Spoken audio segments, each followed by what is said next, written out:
Hello friends, welcome back to Digitalk. So in the previous two sessions we have covered the VPC, Internet Gateway and NAT Gateway. Okay.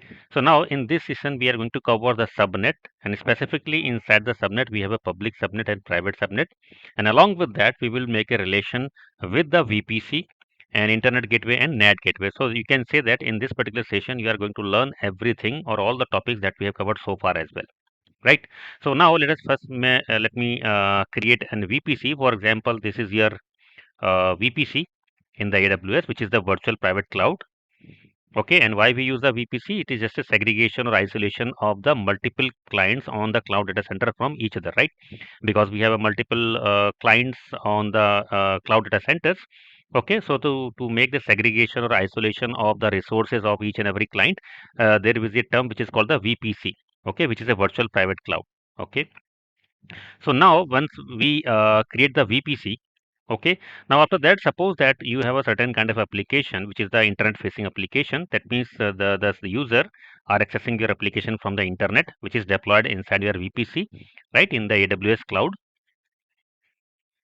So when the user try to access your application which is deployed in your AWS cloud inside your personal VPC, okay, so what we have learned, the main entry point for your traffic from the public network or internet, we have a internet gateway.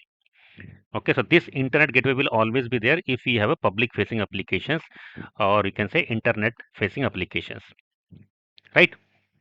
So the request reach to your internet gateway, and from internet gateway it diverted to the inside to your resources or to your applications, right? And what we have learned on top of that in the previous session, that we, apart from that the internet gateway, we have a NAT gateway as well, right?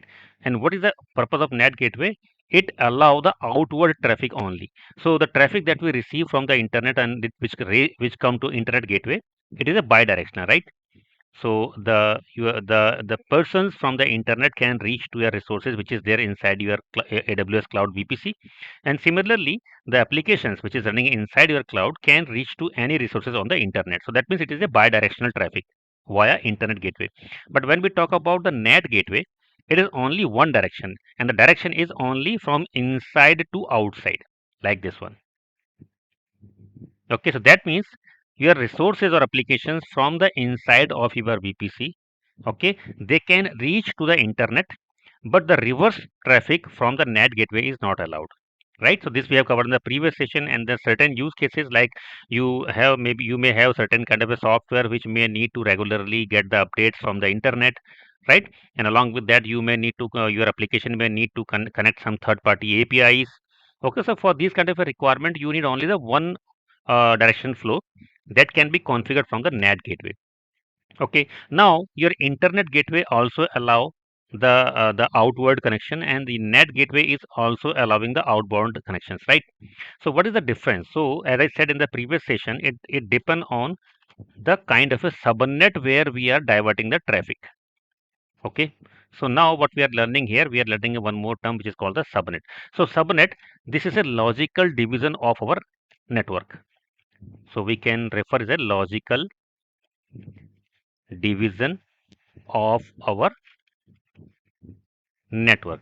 So what does it mean? So as I said, this is our VPC, right? And our all the resources are inside this particular VPC in the AWS cloud. Okay, so this is our private network. So this is our complete network, right? So whatever the resources that we configure inside our this private network, okay, for example, the EC2 machines, it need the IP address, right? So to complete internet or sorry, to complete network, our own network, okay, to the VPC we attach a CIDR, classless interdomain routing. CIDR is nothing but it is specification to for the allocation of IP addresses. Okay, and the format is x dot x dot x dot x dot slash x. By this way we allocate the IP addresses. Okay, so for CIDR I have posted multiple videos on the channel. You can search for CIDR and you will see the multiple videos, and you can get the complete clarity on CIDR, how the CIDR works, how we calculate the number of IP addresses available in a CIDR. You will get a complete understanding. Okay, I have explained in step by step everything in the multiple sessions. Okay, so as of now what you can understand, we assign a CIDR which is a range of IP addresses. So for example, this CIDR I have assigned to my VPC. Okay, and in this CIDR I can configure the 250 IP addresses. right? So that means this 250 is the range for my complete VPC. Now inside my VPC, what we do, we define our this complete network into a sub network or the logical division, which is called the subnet, subnetworking, right? So we are doing the bifurcation of our network. So this is the parent network, right? And these are the sub network. So this network is divided into a subnet. So that means all these subnet will get the IP addresses from the same this list, right? Because 250 is the limit for my VPC, and all my subnet are inside my VPC, right? So that means this 250 is the complete range, and all the subnet, okay, will get the IP addresses from this particular list. So for example, I have created this subnet, and to this subnet I have given only IP address is 50. To this subnet I have given IP addresses as 30. So that means inside this subnet I can create the resources, 50 resources which need the IP addresses. Similarly, in this subnet we can have the resources which where we can allocate 30 IP addresses. Similarly, you can have the multiple subnet as well, right? But now why we define the different subnets? Okay, so we have two main category of subnet. One is called the public subnet. Second is called the private subnet. It is very clear from the name as well, public and private, right? So in our applications, we have a multiple kind of applications, right? So first is your web application, right? Which user can access from the browser. Along with that, we have a business logic as well, right? And where the business logic is execute, it run in our application servers. So based on these two categories, web applications and the business logic, we define this subnet as a public and private, right? So what we do, the web application which we access from the browser, it is specifically designed for to access from the web by the users, right?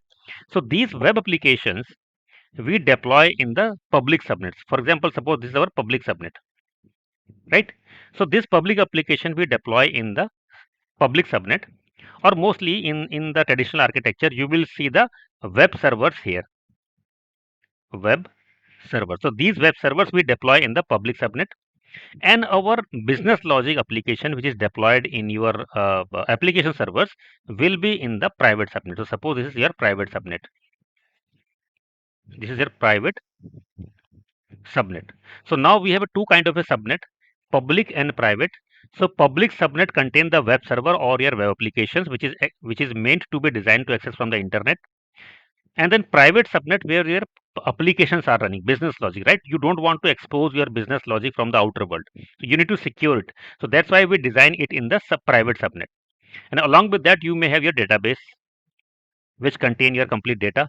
So this database always be will always be in the private subnet, right?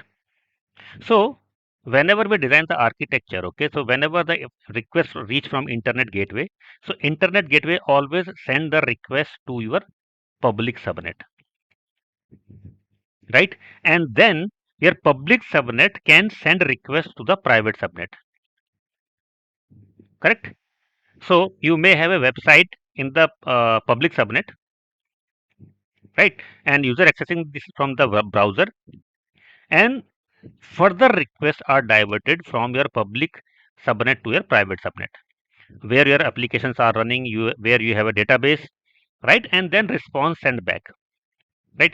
So that means subnet is a logical division of the complete network, right? And in the we have a public subnet and private subnet. In public subnet we basically have our web applications, and also along with that we may have our web servers, okay, because we do not allow the traffic directly to the from internet to our private subnet where our applications are running, right? So that's why we allow the traffic from the public subnet and from public subnet to our private subnet. So this is one of the use case where your web application is running on the public subnet, and in the backend you have application servers, and your applications are containing the database. Correct. And along with that, you may have multiple other use cases as well. Okay. For example, you can define one subnet for your development environment because you want to segregate your different environments. One develop environment you can define for the testing. One subnet you can define for the quality, and separate subnet you can define for the production environment, so that the resources of each and every production and non-production environment will be completely isolated in the different subnet, right? So if required, then we can allow the traffic between these subnets, right? If it is not required to be have a traffic flow between your production and non-production, then we can disable this as well. right?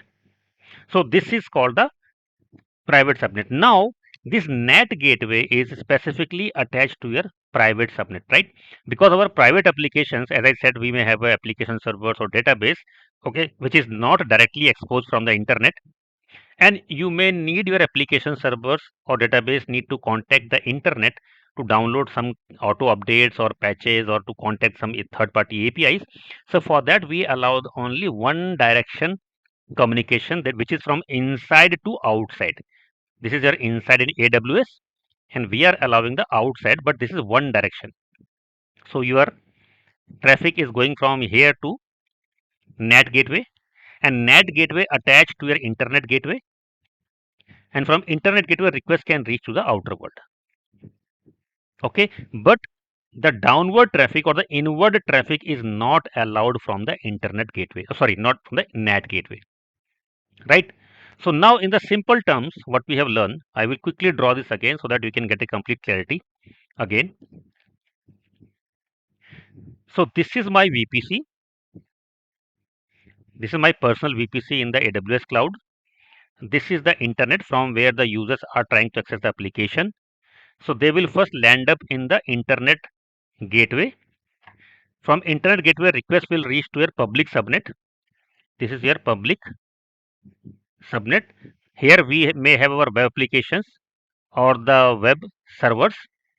And again, we have a private subnet. This is the private subnet where our application servers are running. Maybe our database are there.